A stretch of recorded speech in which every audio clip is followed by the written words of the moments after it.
Today, we're talking about money with the guy who's been studying money for like the last 10 years.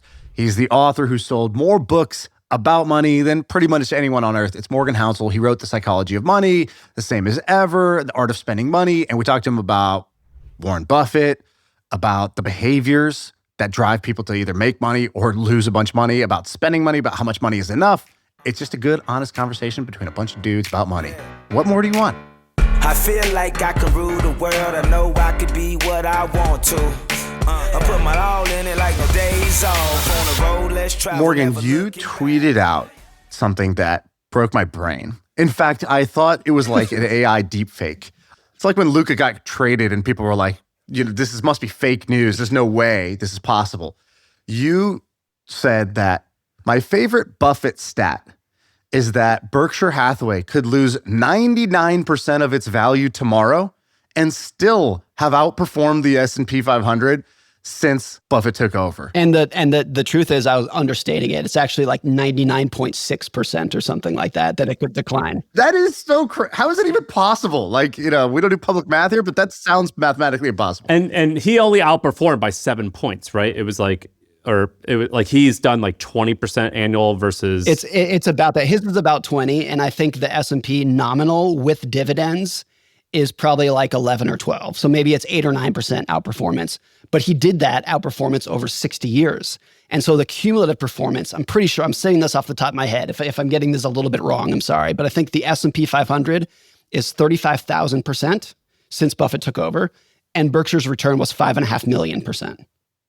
And so even if it's only, quote unquote, only 9% per year over 60 years, it just gets incredible, insane, preposterous. And Buffett's current net worth is, I think, 130 billion, but he's given so much away to charity that if you count that in, it's something like 500 billion. That if he hadn't given money away to charity, he'd be worth 500 billion. He'd be the richest man alive by far. And he started with $10,000. And I mean, and turned it into $500 billion. And so but I think the biggest lesson here, and this is the most important for ordinary people, is that look, you can't pick stocks like Buffett. You can't analyze businesses like Buffett. He's smarter than you, and he operated in a different era than all of us. So don't try to emulate that. What you can emulate, especially for young people, of course, is the most important and powerful thing that he did is that he was a good investor for 80 years. And it's just the time that he was doing it for that made all the difference in the world. So I pointed this out in my first book. If you look at his net worth, 99% of it came after his 60th birthday. 99% of his net worth was accumulated after his 60th birthday. So if he had retired when he was 60, when he was worth a couple $100 million, like pretty good, you would have never heard of the guy. The whole reason he became so famous and so wealthy is that he started investing when he was 11 and he retired last week when he was 95. You're very lucky that you get to talk to all these amazing, successful people. And investors are really cool because it's not always about investing that you're interested in. It's about, like you said, behaviors. That's why Shaan and I love talking about two investors. We had Howard Marks on. It was one of our favorite things ever. And we don't know anything about bonds. With Buffett, is that the attribute other than time and market? What other attributes separated him from the 100,000 other people? Because there's definitely hundreds or maybe even thousands of equally probably smart people. What other attributes allowed him to be who he is versus the rest who are pretty good? I think there's quite a bit. One is, I think, what Buffett did for 60 years is on one hand so unbelievably simple, and on another hand almost impossible to replicate. And it's hard to kind of square those two. But what it required was an unbelievable amount of patience, an unbelievable amount of goodwill in terms of the trust that he had among all other businesses, among his investors, among regulators, because everybody around him just left him alone to do his thing because they trusted him. And I think that's an overlooked part of this. Like any other hedge fund manager, private equity fund manager would not have the trust among their investors, among portfolio companies, anybody to let them do what Buffett did. That was huge. Sorry, explain that a little more. What's a thing that Buffett did that others might not have had the leash to do? He had the track record and the narrative that if you sell your business to Berkshire, it is not going to molest it and rip it apart and sell it for parts. It's going to nurture it and let it grow forever. And I think and if you compare that to Blackstone, KKR, all the other private equity shops, Their stated purpose, and I'm not saying this is wrong, but their stated purpose is we're going to maximize IRR and we're going to do whatever is necessary to get there. Whereas Berkshire was, we are intentionally not going to maximize returns. We could easily flip this company next year for more than we paid for it. We could easily lay off half the staff and squeeze more net income out of it. We're not going to do that. We're going to keep this as it is and do it. And because of that, you had businesses that would sell their company to Berkshire for less than they could have gotten from Blackstone or KKR. Because if you were particularly a family business who built your business up over the years, and this was your baby, did you want to sell it to Blackstone for an extra $10 million and have them rip it to shreds, or sell it to Berkshire for a little bit less and know that he was going to nurture it for several generations? A common thread, I think, of the people that I've grown to admire is that they're stewards. So I've loved reading about George Washington. He was one of the only presidents ever in our 50 years of 50 plus presidents or so, where he had unilateral support from both sides of the aisle, which that still existed back then. And when people interviewed, they said, why do you trust George Washington? And they go, because I know that he is willing to put the union in front of himself. For example, the idea of a 2-term president, George Washington created that. That was so crazy when he had been president for 2 terms and he was like, I'm now done. It's better off that someone else does it. Or the US Constitution, which he helped formulate. It was one of the very first self-amending rule books where we acknowledge that the rules might be wrong, but we are going to work together to fix them as we go. And it was modeled in part because of George Washington's attitude of being a steward. And that's really interesting that you're talking about Buffett that way. You're saying he was basically like a steward of goodwill. I think that's true. And a lot of it was not altruism. It was he knew that he would be able to get the best terms and the best deals if he had that level of trust. And so a lot of it was morals of just doing the right thing, but a lot of it was this was going to accrue to him personally and to Berkshire over time. Sure. And I think, but that's where you get the best results, when it's like everybody's winning here. The companies that would sell to him were like, this is where we want our baby to go. And Buffett himself was going to get it at better terms and have better flow than anyone else doing it. Also important to point out, this should not take away from any of his success, but it's important to point something like this out. Buffett once pointed out that over the course of his career, he has purchased 500 stocks and he made the vast majority of his returns on 10 of them. And Munger once pointed out that if you look at all of Berkshire's deals over the 50, 60 years that it was doing it, if you remove the top 5, its returns fall to average. And so this is true for almost any endeavor that you look at. The vast majority of Berkshire's returns, and whether it's Berkshire buying whole companies or Buffett as basically a hedge fund manager back in the day, the huge majority of the success comes from a very small minority of what he did. I've talked before about the way that I know how to make money, about how to build a money-making skill, about how to leverage your time and energy. And the team at HubSpot actually went through the video where I explained all that and turned it into a free downloadable cheat sheet on my 4 rules of how to make money. Now, this is not, get rich quick advice. It's just core principles, foundational principles about building wealth, things that I wish I knew when I was, just getting started. And so if you want to download it, it's in the description below. It's totally free. You can go get it. Thanks to the folks at HubSpot for doing the research, making this document, and making it available to all you guys. All right, back to this episode. How do you action that power law? The observation that, man, it's all about these power laws, that a few things will account for the majority of your success or your returns.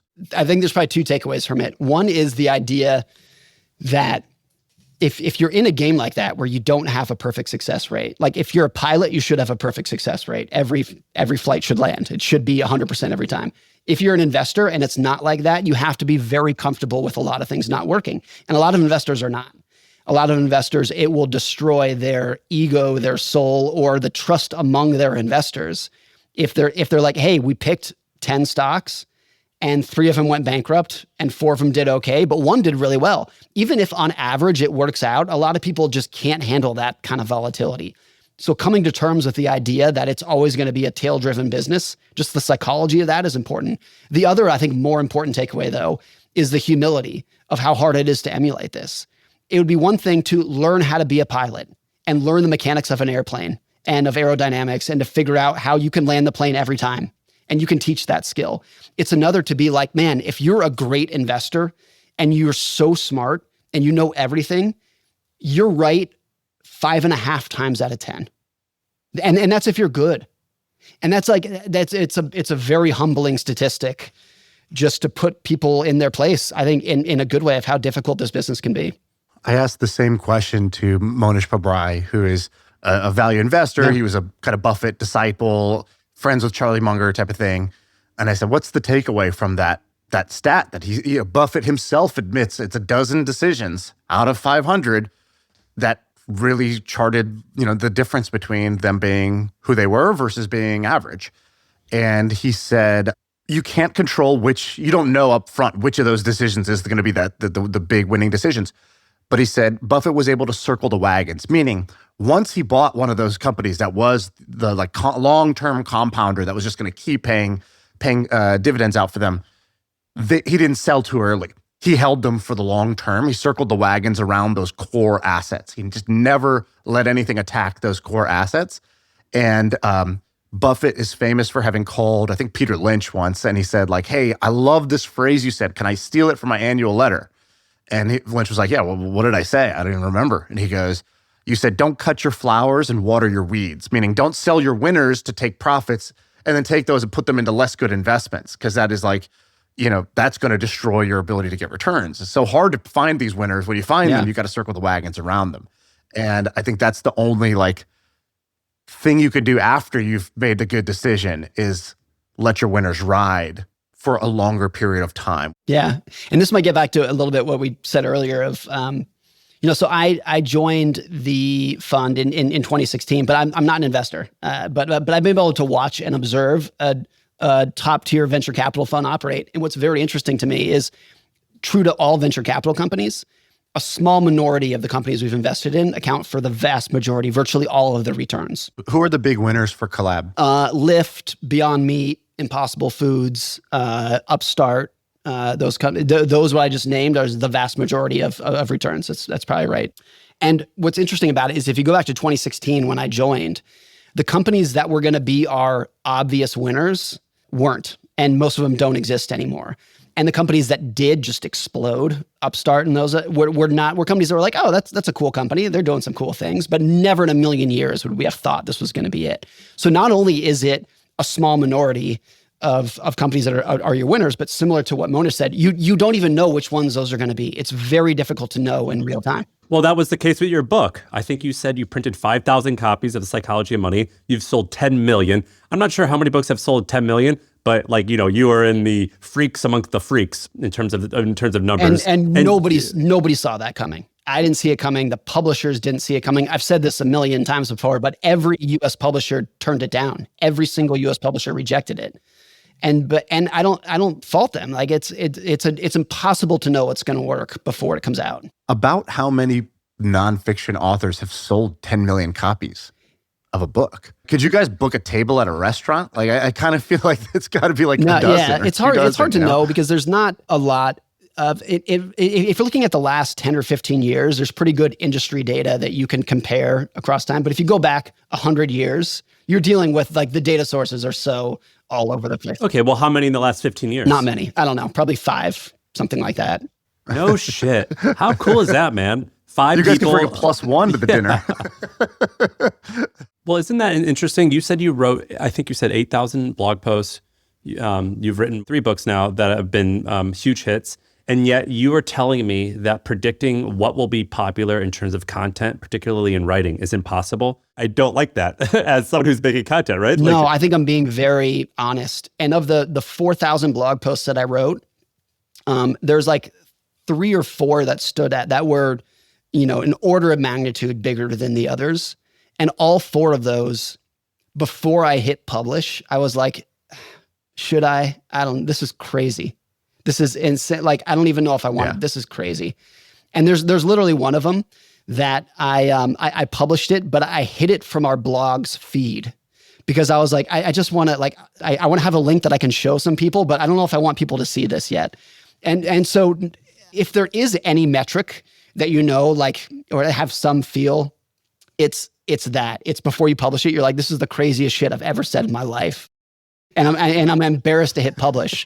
But I think almost that's what you need to make it work. And so when we pitched Psychology of Money to all the big publishers, a lot of it wasn't just basic rejection. A lot of it was like, there's no way that that would ever work because it was a weird idea. I was like, look, there's no central thesis to this book. It's just 19 random essays. And like they're all about behavioral finance-ish, but there's no other cohesive theme. That is so antithetical to what a publisher wants. A publisher wants one big idea weaving its way throughout the entire book. And I'm like, no, I don't have that. Sorry. And so it wasn't just that they didn't believe me in a writer. The whole structure of the book was the opposite of what they were looking for. But I think you need that in order to stick out. And like, how could it be any other way that in order to have a non-normal result, you have to have a non-normal idea? That's true for entrepreneurs. It's true for any endeavor that you take, that you have to be an oddball in order to stick out. Can I give you a couple of quotes that from your book that I've loved, that I just have in my Kindle highlights? And I just kind of want you to talk about them. I'm just going to throw them at you. Yeah, let's do it. Okay, the first one is a useful one, and then I have a fun one right after that. All right, so the useful one is this. You said something like, there are two ways to use money. Number one, money as a tool to improve the quality of your life. And number two, money as a measuring stick to measure your self-worth. That one hit me hard. And I now can't unsee that. Whenever I see anybody, whether they come on this podcast or just somebody in real life, it's so black and white to me to understand kind of like who's using money in which way. No, it's tough. And I think I've always wanted to write things and about problems I have in my own life. So a lot of this was just kind of looking in the mirror and being like, what is my desire for more money? Am I using it as a tool to make my life better and my wife and kids' lives better? Or is it just like, it's just a measuring stick of how well am I doing in life and where do I sit on the social hierarchy? And if I was honest with myself, it was a lot of the latter. And I think we've done a pretty good job spending money on the things that we like and whatnot. But a lot of the desire was just like, what's a scorecard look like? And maybe that's not bad because like I enjoy that game. Yeah, why is that bad? Because like, for example, you've sold 10 million books. We just use that as a measuring stick, and 10 million books correlates exactly to money. Like that to me, that means your ideas are impacting so many people for the better. And I want you to measure your life by getting to 20 million books because I think your book helps people. I think you're right there, but here's where it can really go astray. Money is so quantifiable and book sales are so quantifiable that they become like we overestimate their importance. And what I mean by that, if you said like, what's important in life? I want to be a good husband, a good dad, a good friend, a good citizen. I want to be funny. I want to be healthy. All those things are so important and they're very hard to quantify. How do I quantify whether I'm a good dad or not? I don't know. It's potentially the most important thing to me in the world, and there's no score. And so it means everything to me, but it's easy to kind of ignore because it's this mushy topic. But what is my net worth? How much did my income go up last year? What are my returns versus the S&P 500? You can measure those down to the millionth of a basis point. And so because they're so easy to track and it's apples to apples, my net worth versus yours, how do I compare my, social citizen score or my dad's score or husband's score from me to you? You can't, there's nothing. But income, we can sit here and compare our net worth all day. And so I think using it as a scorecard metric is both really good and can be a lot of fun and used for good. And I love that game. I've been playing that game since I was a teenager, and I'll keep playing it the rest of my life. But you have to understand the limitations of it and how much power there is towards it just because you can quantify it, not because it's necessarily going to give you a better life. And I think there are a lot of people who, because it's so easy to quantify, chase it as the ultimate metric to all of their problems, the solution to everything in your life. And everything else, your friendships, your relationships, your health, that are more important, take a back seat just because you can't measure them. Let me give you an example of this, because I think usually when we talk about you got to think about money's not going to make you so happy, or money could be a tool to improve your life or a measuring stick. This is usually like rich guy problems. So it's like you already have money and you keep chasing more money, and you're facing this existential, what is enough, right? You've talked about this word enough. Sam, I know you've talked about enough is just twice what I have, always, right? Our buddy Andrew Wilkinson wrote a book called Never Enough. And I kind of reject the premise, and I'll give you a opposite example. So when I was 21 years old, I graduated from college. I graduated from a good school. I went to Duke. And when you go to a good school, everybody you know goes and gets a job in finance or consulting, or they go become a lawyer or a doctor or whatever. But the people who get jobs, they go get high-paying jobs at companies you've heard of. And that sounds really good. And so, I would see one friend gets 100K, one friend gets 120K, one guy got $200,000 straight out of college. That is incredible. And I faced that problem you were just talking about, Morgan, which is like, that's a number that I can compare myself on. And I made a decision because we were trying to start a startup. So nobody was going to pay me any money. And the company was a company nobody's ever heard of because we just created it like 3 days ago when we filed the LLC.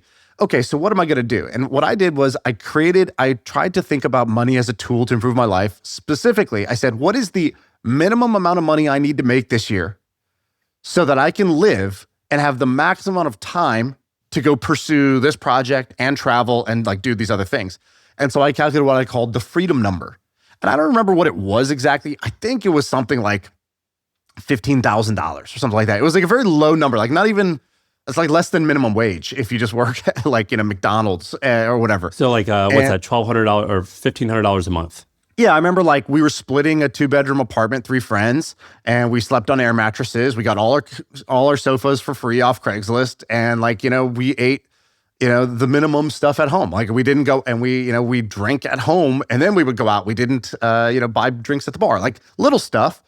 And I realized I could make that number if I was tutoring like 3 or 4 like college kids in statistics, which I wasn't even good at. I had a C in statistics, but they had an F. So, in the land of the blind, the one I met as king. And then I coached a basketball team of middle schoolers at a school for autistic children. And like, that was my job. So I was like 2 basketball practices a week, tutor 3 kids. And I had all this free time that none of my friends who had like hedge fund jobs or banking jobs in New York had. And it was the first time I got a taste of this concept you're doing, which is like, you need to create your own scoreboard and your own metrics if you want to live life on your own terms. If you just take the metrics life hands you, you're going to live the life that those algorithms want you to have or society wants you to have, and you're not really going to have life on your own terms. The only thing I ever wanted out of money was independence. I just wanted to live life on my terms and do what I wanted to do. And I've known this about myself for a long time, that I can do good work, but I'm not a good worker. I'm not a good employee. I'm not good at all when a boss says, here's what I want you to do. Here's how I want you to do it and when I want you to do it. I'm a shit worker under those terms. But if I'm left to my own devices and somebody says, just go do your thing, I can then I can really accomplish something. And so I just wanted to be fiercely independent in everything that I do. And I think every single person has unbelievable talents if they can be left to their own devices. But a lot of people, once they're under the pressure of other people's goals, other people's ideas, other people's their financial incentives, are pushed down a notch. And it's unavoidable. I'm not saying everybody should go be an entrepreneur, of course. But I think if you can use financial independence to work at the company that you want, to live where you want, to live in an area that gives you a lower commute, to retire when you want, whatever it might be, that to me, I'm not anti-materialistic at all. I love nice things, but using your money for that is, I think, the highest ROI by tenfold.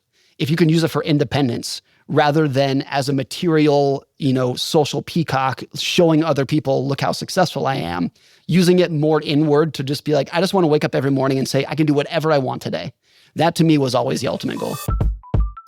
Today's episode is brought to you by HubSpot. Did you know that most businesses only use 20% of their data? That's like reading a book, but then tearing out 4/5 of the pages. Point is, you miss a lot. And unless you're using HubSpot, the customer platform that gives you access to the data you need to grow your business, the insights that are trapped in emails, call logs, transcripts, all that unstructured data makes all the difference. Because when you know more, you grow more. And so if you want to read the whole book instead of just reading part of it, visit HubSpot.com. We should talk about spending in a second, but Shaan, what are the rest of your quotes?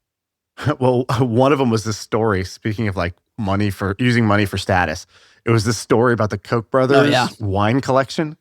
Can you just tell the story? Sam, have you heard this story? I think it's awesome. There was, one of the Koch brothers is an unbelievable wine collector and has not like tens of thousands of bottles and the rarest, most amazing wine that's ever existed. And he had 2 or 3 bottles that he purchased. I forget the exact price. It's in the book, but an unbelievable amount of money. And they were Thomas Jefferson's wines from his estate that he bottled from his estate in Virginia and whatnot.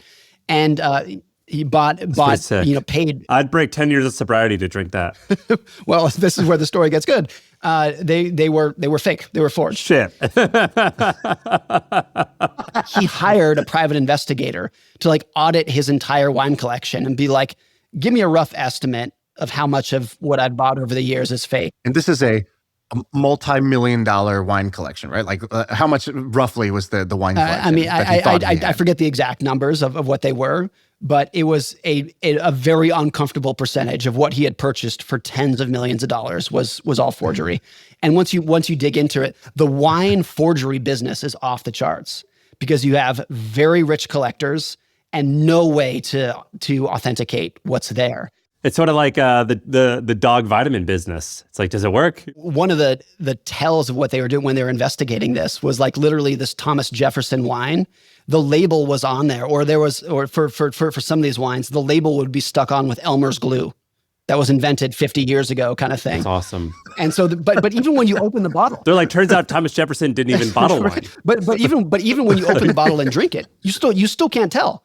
So it's this ultimate forgery business. Well, was he less happy once he found that out? That's the point. I think there is a thing of like, you do these things because they're cool and they make you feel good and whatnot. And so if you have a fake Louis Vuitton purse, and does that make you feel like what should make you happy is the quality of the purse, the feeling of it, the durability, all this. No, dude, I so disagree. Yeah. The story can matter. Like, for example, we were just talking about like if you're like I'm into like Japanese denim. It's just a weird hobby, and like there's some weird story about how this small company in Japan, they remake the jeans in this crazy, stupid way, but it's awesome to a very small group of people like me. If I found out that wasn't true, that would bum me out because I wanted to participate in this journey. I don't disagree with that, but I think there is an interesting thing where the quality of the topic, like brands gain their brand a lot of, by the quality of the product. There was a period when Louis Vuitton was just a startup bag company and they gained their brand and their prestige based off of quality over time. Yeah. And there comes to a point where it's like, if a fake has that exact same quality, and I totally understand the point about the history and the story of it. A friend of mine just started a men's skincare company, and I love supporting him, and the product is great, kind of thing. So like there's a story behind it. But I think it's interesting when the prestige of it disconnects from the quality of it. To me, I think there's always been this litmus test that I think about, which is if I was on a deserted island with my family and nobody could see how we lived, nobody could see our house, our cars, our clothes, it was completely invisible to every other eyeball except for our own, how would we choose to live? And I think for some people, the answer might be exactly as I do right now. I'd have the same house, the same car, I'd wear the same clothes, but not most people. But definitely not most people. And I think for a lot of people, they are living a life of performance, and that's okay. I think I do that to some extent, but you have to perform for the right people. I want to perform for, and that's a silly way to do it, but I desperately want to impress my wife, kids, parents, 3 or 4 of my friends, because like I really want their love and attention. Once you start into the realm of I want to perform for strangers and get their attention, that I think is a completely fruitless game.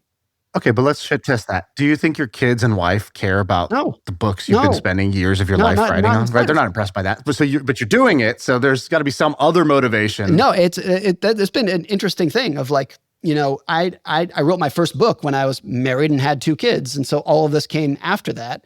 Does my wife love me more? No, she loved me enough back then. And so, does my 6-year-old daughter love me more now? No. So, is there a part of you trying to impress some other group with the books, or is there just some other motivation altogether? If you're being honest, like what is that? Yeah, it's a good question. I'll try to give you an honest answer. I think it's a combination of I genuinely love writing. I think it's a lot of fun, and if I'm looking at it from a financial point of view, I like the game. I like the game of earn as much as I can, invest it as well as I can, compound it for as long as I can. use that money to both live a great life right now and pass it along to my heirs and charity at various points in the future. I love that game. I freaking love it. And I would be sad if I stopped playing that game. And so I think that's the main motivator. Shaan, you've posed that question to me, and you sort of like posed it to me. You're teasing me where it was almost like a gotcha. Like, see, they don't care. And I actually reflected on that, and I actually realized the answer was they don't care right now. But like your kids, you mean? Yeah, my kids or family members. The people. And I think the context is you were saying like I really want my kids to see me working hard and like going for something. I think that's kind of how you've said it, right? Yeah. And that's stuck with me. And the reason it stuck with me is because you and I have talked about our parents on this podcast. And the things that we talk about are the things that they did when they were 18, 19, 30 years old, before we were born, or when we were small enough that we didn't care then. But we look back and we think, how badass was that? How great was that? And so I think that the answer potentially, Morgan, for you, it is for me, is they don't care today, but how wonderful will that be when your son or daughter is 25 or 30 years old and they're like, look what my dad did. He had this concept, no one believed in him, it took off and he kept at it. And how wonderful is that? Therefore, if I have a particular goal in my life or something, I want to A, be proud of my name and carry this on, and B, if my dad can do it, I can do it. And he's my model on like perseverance. Yeah, you're absolutely right in the way you did that, like kind of abstract. It's like they might not care about the newsletter or about Hampton or about this podcast or about like the specific projects we do. But when I was with Jesse Itzler in that last episode, he goes, he's like, think about this. When you go back and you tell your kids, hey, daddy took a long trip to go and try to better himself.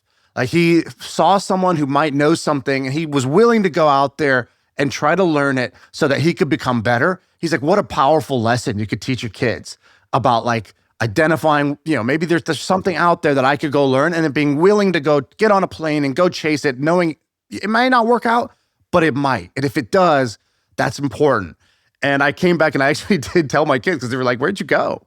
And always when they said, where'd you go? I'll say, Atlanta. As if they don't even know, they don't know what Atlanta is. Daddy has work. And to them, work is just something that gets in the way of daddy spending time with them, right? They don't really understand like what the purpose of it. In fact, I give it quite a negative association. I'm not showing them some wonderful example. They just associate it with, it's this thing that we don't get to have daddy because he has to go do something that's bad because he's not here with us doing the fun things that we like. And so once I reframed that, I started to see them act different. And they would say things in their own day of how they came back from school where they'll use this language where I'm like, that's the thing I told them 2 weeks ago. That sounded kind of cheesy, but hey, it's just the three of us in the car and like nobody's here to judge me. Yeah. I both completely agree with what both of you just said. And I also think you can be a filthy rich, terrible parent, or a parent who makes 45 grand a year and is an unbelievably good parent. And so I think this gets back to the quantification of money just becoming the ultimate metric, getting in the way. I wrote about this in my last book. I have a good friend of mine. I've known him for more than 20 years. One of my favorite people in the entire world. He's so funny. He tells such good stories. He's so much fun to hang out with. I can't wait to see him every time we hang out. And among our friend group, he by far earns the least amount of money, by far. And it really bothers him. And it makes him feel inferior. And he says this. And I had to tell him one day, I was like, look, if you are who you are, a good husband, a good father, hilarious, so much fun to hang out with, you've probably earned 9.5 out of 10 friend points that I'm willing to give you. If you also happen to be a successful entrepreneur, I might bump you up to like 9.7 out of 10 from 9 point. But don't pretend like it makes that much difference. And I'm sure you know, many rich entrepreneurs who are the most insufferable, arrogant people that you don't want to spend 5 minutes with. Those people exist too. We call it being the total man. We'll have people on the podcast who are successful, but we're like, I don't emulate, I don't want to be like them. But then we'll have other people who are successful and also they're a good husband and also they're fit and also they're fun to be around and also they're polite and kind. And we're like, that's the total man. That's what a perfect guy is. I think a lot of people like the salt of the earth of just like, you're a fireman and you coach the little league team and you're a great dad, great husband. You fix your cars, you help the community. Like people love that that persona. Are you just describing your dream hunk? You got a sick jawline, a little salt and pepper hair. But people love that, like, from Foo Fighters. There goes my hero. He's ordinary. I think you don't have. I think the idea that you're only exceptional if you are earning more than X dollars per year has done a lot of damage to society, especially among young people. Can you give us a curated list of the people who are known? So the people who me and Shaan can go and copy. So we can go and read the people who you've read about, who you've talked about, who have a public presence. Maybe like a list of 3 or 5 people who have had the biggest impact on you, or who you think we should go learn and follow. James Clear is, if you want to talk about book sales, he's in a completely different league than I am for nonfiction. Of the 5 or whatever people who've sold more nonfiction books, he's at the top. And he's one of the nicest, humblest people you can ever meet. One of the most caring people you can ever meet. James and I have only met in person maybe 3 times. So I would be lying if I said he's one of my closest friends. But whenever I have a question about books, and this goes back to before I wrote Psychology and Money, and he was a big dog and I was a nobody. And I would send him a text, and he would write me back a novel. Like, he would spend half a day trying to help me figure out the title of my next book, kind of thing. So nice, so humble, and so unbelievably successful. Atomic Habits has sold over 25 million copies and is still going stronger than ever, kind of thing. And I think he thinks about, he had the saying one time that I loved. He said, "I'm not an author, I'm an entrepreneur, and a book is one of the products that I launched." And he'd thought about Atomic Habits in that way. And he is an incredible author, of course. But the way that he thought about how to launch it, how to market it, how to structure it, how to write the table of contents in a way that would get your attention, he thought about, he's the most scientific thinker about this, that led to an unbelievable amount of success, a generational level of success, and still culminated with the humblest, nicest guy you can possibly imagine. I had to do the math on that. 25 million books times $25, $625 million of book sales. Right. Yeah. I mean, it's a bonkers level. And he also started the Atomic Habits app that exploded. There's a whole ecosystem around it. And look, there's a lot of people who've, tech entrepreneurs, whatnot, who made a fortune and are very talented and deserve to be praised. And that level of success turned them into insufferable monsters. And I actually have a lot of sympathy for that. I think it's not uncommon for people to do that, particularly if you were snubbed when you were a child, if you were bullied when you were a kid, and then at 25, you're worth $1 zillion. It's very easy for that insecurity to come out as being an insufferable prick. I think that's not uncommon. And most of the time it's a reflection of, it's a compensation of your lack of self-esteem before you became rich. Who else is on your list? Other than James, you mentioned him earlier. Mohnish Pabrai is someone who I started following Mohnish Pabrai in probably 2005, when he was just starting to get a little bit of notoriety in the value investing community. And people instantly started gravitating towards him because he's a very good communicator. And that's rare in the investing world, that somebody can not only have a track record of success, but can explain it to anybody. So at the time I was in college and reading his books. He published, I think, 3 books back in the day. And those were some of the foundational books that when I was like, oh, I'm really starting to understand how this investing thing works. And for that to come from someone who has a great level of success himself. And I've met him a few times. He's also just an incredibly nice, humble person. And so maybe that's the common denominator that I keep bringing up. I have so much admiration for people who have an outsized level of success and fame. And it clearly, not only did it not go to their head, if anything, it dropped their ego. From what I understand, obviously never met him, The Matrix, the actor. Keanu Reeves, thank you, is one of those people. Absolute, like, tippity top A-list celebrity. And from what I understand, the nicest, most helpful person you'll ever meet, shuns the paparazzi kind of thing, just wants to live his own humble life. And so that's who I admire the most, are people who can live that kind of life.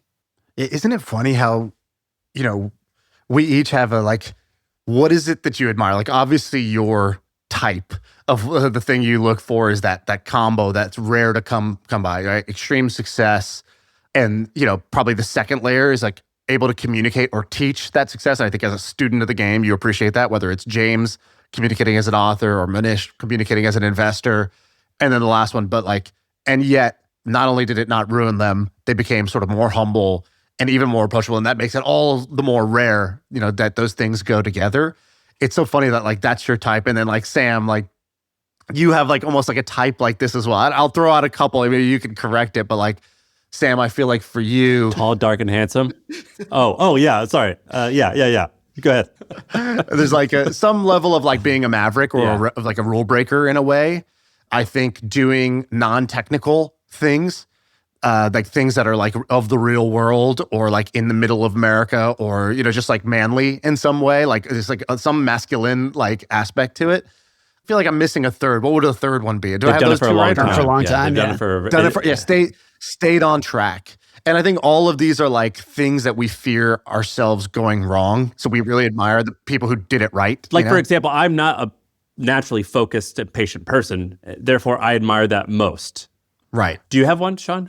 Yeah, the traits for me are people who they're having fun while they're doing it. So when I meet them, they just have this they're funny, they're laughing a lot, they have a zest for life. They talk to the waiter and the driver as much as they'll talk to the other fellow keynote speakers. You know what I mean? I remember when we were at our Hoop Group event, Alexis Ohanian, who is the founder of Reddit, was there, right? And on all the car rides, Alexis would always be chopping it up with the Uber driver, the security guard, the doorman. He paid as much attention and importance to them as the other mega VIP guests that were at this event.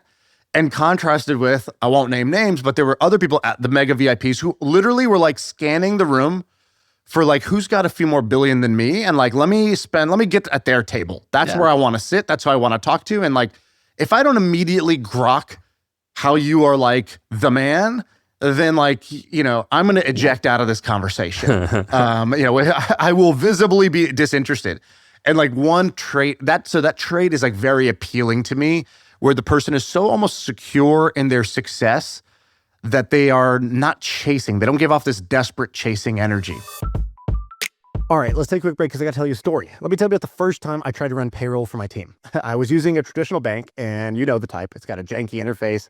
It's built like a 2002 tax form, and it was open only during business hours. And I hit send, and it froze. They flagged the transaction. They locked my account. They put me on hold for 45 minutes, and then they told me I got to visit my local branch. And that was the day I started looking for a new banking solution. After asking a few founders what they were using, I found out about Mercury.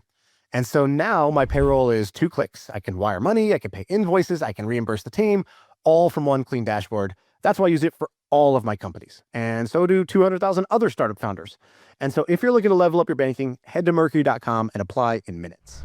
Mercury is a financial technology company, not a bank. Banking services are provided through Choice Financial Group, call them NA, and Evolve Bank and Trust, members FDIC.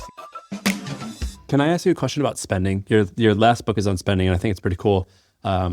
Because you're there's a ton of books on how to get rich, but not on how to spend. And I know that you hate formulas. I mean, I think you've said, I hear you write about this and you talk about it. You're it's hard to say for example, a common question is what number is enough? And you're I can't give you that number. So you don't really like formulas, but is there a filter where if it passes this filter, it's likely a good idea to spend money on this in order to make your life happier? I don't know if there's any formula to get that. I think if there is something that's almost formulaic to get in this, it's what's going to make me happy is not what's going to make you happy. And so the idea, I think most people spend money on things that society tells them that they should like, that marketing tells them that they should like, which is cars, homes, clothes, and the fancier, the more expensive, the better. That's the basic model that we're taught. And I think the truth is everybody has very different likes and wants. And price is not always a good indication of how much value that you're going to get out of it. I think the people who've done the best job spending are people who completely tuned out any kind of social influence or what other people thought of their spending and just said, I'm going to go do my own thing. And within that, you're going to find people, if we're looking at a wealthy person who spends way more on this item than you would think they would, and way less on other items than on other items than you would think they would.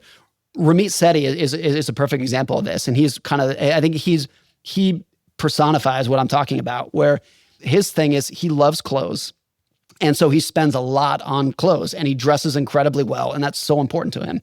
He's not a car guy, and so I hope I'm getting this right, but I think he drives a Honda Accord, and he's just like, I couldn't care less. I couldn't care less about cars or what anyone thinks about it, but he's going to be dressed to the nines everywhere he goes. That's his thing. Even if you are the exact opposite, it doesn't matter what your thing is. What I love is he's like, that's what makes me happy. And the money that he saved on cars, he can spend on clothes. He calls it his money dials. He goes, I think carefully about what my money dials are in order to live a rich life. And my money dial is clothing. I love fancy clothes. And I think he goes, up until recently, I drove a Honda Accord or Honda Civic, whatever it is. And I wanted to try, I forget what the fancy, Lucid, is it Lucid? He was like, he tried a Lucid and he's like, it was way too complicated. I hated it. I went and got another Civic or something like that. It's the opposite of frugality. It's, I love clothes, so I'm going to mercilessly cut everything else in order to have a higher budget for clothes, and encouraging everyone to do that, to figure out what their thing is. My wife and I figured this out in the last 6 months, at least at this phase in our life with 2 young kids. Travel's not for us. It's just, it's like, we realized that after the last 4 vacations we took, the best part of the trip was coming home. And after having that feeling for the 4th time, we're like, can we just admit, maybe we should do less of this right now? Right. Maybe in 5 years when our kids are a little bit more stable, it'll be different. But for other people, they're they're vagabonds. They can't wait to travel. Good. Figure out what your thing is and what your thing is not, and go for it from there. When I travel for work a lot, I travel very well and spend a lot on travel that other people would find wasteful. But I love it. And so you have to figure out what your thing is and work from there. And I think most bad financial decisions and most bad financial behavior comes not from making bad decisions. It's when you're trying to follow somebody else's path and be like, well, that worked for them. Maybe I should do that. And so people listening to this might be like, oh, maybe I should try Ramit's thing. Maybe I should go spend a lot of money on clothes and drive a beat-up Honda Civic. No, maybe that's for you, but it's probably not. You have to figure out what it is. It takes just a crazy amount of independence and looking in the mirror and trying to figure out what works for you. Yeah, you said personal finance is a lot more about the word personal than about finance. And I thought that was a good way of putting it. And same for investing. And so what's interesting to me, maybe it's not surprising, but it was interesting, is that at the end of my first book, The Psychology of Money, there's a chapter about the psychology of my money. I just kind of laid out everything that I believe. There's no numbers in it, but it's here's how I save, here's how I invest, here's how I spend, here's my personal philosophies. And in that, I said, look, I dollar cost averaged into index funds. I had a 3% mortgage that I paid off early, which is a terrible financial decision, but I love doing it because it made me feel good. And so I laid it out. And there are so many people who, I can't tell you how many emails I got of people saying, I love the book until I got to that chapter, and now I can't take you seriously anymore. And I think it's interesting to me that even after laying out in the book, being like, look, there's no formula. You just have to figure it out for yourself. People looked at the decisions that I made and said, well, they basically said to themselves, I would have done it differently, so therefore you must be wrong. And I think that's the disconnect that people have. Well, they're also because I always troll people because I have this premise that I think owning a home is a stupid financial decision. And then I always say, but if it makes you happy, you should do it. And that makes it that makes it wonderful. And people get angry at that, and then paying off your mortgage and whatever else you said, because you it's interesting that I study investing and I like all these investing people when I don't even invest. And oddly, not terribly into money, but what you're interested in is the stories and the behaviors of it.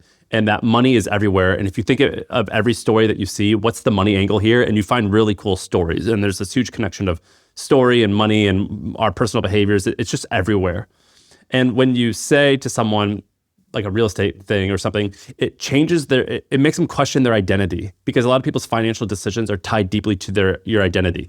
You also said that if someone has been saving and saving and saving for 65 years, they're 66, they're retired, oftentimes they don't spend They don't spend because they can't change their identity, and that's too hard. And so it's like it is interesting how, and I'm a victim of this as well, of how it's very challenging to change your investing, spending habits, because that's just what's underneath the money surface level. It's really what is my identity? It's such an important part of society, and there's so much uncertainty to it that I think a lot of times when people are having a fight about money, they're debating about money. It's two investors who are, have differing views. 9 times out of 10, the people are not actually debating. They just have different preferences and they're talking over each other. And what they're saying is like, if I believe X and you believe Y, a lot of times it's like, I view your opinion as a threat to me because I know my views have a lot of uncertainty and they may or may not be right. And if you believe something different, that's like an indication that I might be wrong, and that makes me really uncomfortable. It'd be like me calling you an idiot for preferring vanilla. That's exactly it. Yes. And people understand with food, like I like Mexican food. You like Italian food. Good, like great, like to each their own. But with money, there is this feeling that there should be one right answer. And if your answer is different than mine, one of us must be wrong. And I think that's why finance can be more contentious than other fields like food, where it's just like, just figure out what works for you and go do it. But we don't make that leap with finance. So based off of like everything that you've read and everything that you've written so far, if you only had the next, let's say 60 or 120 seconds to kind of summarize it in a couple sentences. All that matters in finance is it's not about what you know. It's not about how smart you are. It's not about how much information you have. It's just about how you behave. And there's almost no other field where that's the case, where somebody with no education and no experience and no background can massively outperform the person who has the highest education and the highest background. And there's no other examples of fields where a country bumpkin who didn't go to school and doesn't earn that much money, but does have the right investing behavior and can invest and maintain and hold it with patience for 50 years and build a fortune, while at the same time, the Harvard-educated Goldman Sachs MBA blows himself up with a complicated derivatives trade. That kind of thing, like by and large, doesn't happen in other fields. And I think, so finance is a very unique field where it's not that behavior is important. I think the behavior part is everything. And behavior is very difficult to teach. It's hard to teach even to very smart people because you can't distill it down to a formula that you can memorize. It's unique, it's individualistic. And so I think maybe the message, the takeaway is you have to spend a lot of time thinking about the soft skills of patience, ego, greed, fear, and you have to spend a lot of time thinking about how those topics apply to you individually, to you and your family, and figuring out your own goals, your own benchmarks, even if they're different from the people that are around you. We appreciate you so much. Thanks for coming on, man. Thanks, guys. This is fun. That's it. That's the pod. I feel like I could rule the world. I know I could be what I want to. I put my all in it like no days off. On the road, let's travel, never looking back. All right, my friends, I have a new podcast for you guys to check out. It's called Content is Profit, and it's hosted by Luis and Fonzie Cameo. After years of building content teams and frameworks for companies like Red Bull and Orange Theory Fitness, Luis and Fonzie are on a mission to bridge the gap between content and revenue. In each episode, you're going to hear from top entrepreneurs and creators, and you're going to hear them share their secrets and strategies to turn their content into profit. So you can check out Content is Profit wherever you get your podcasts.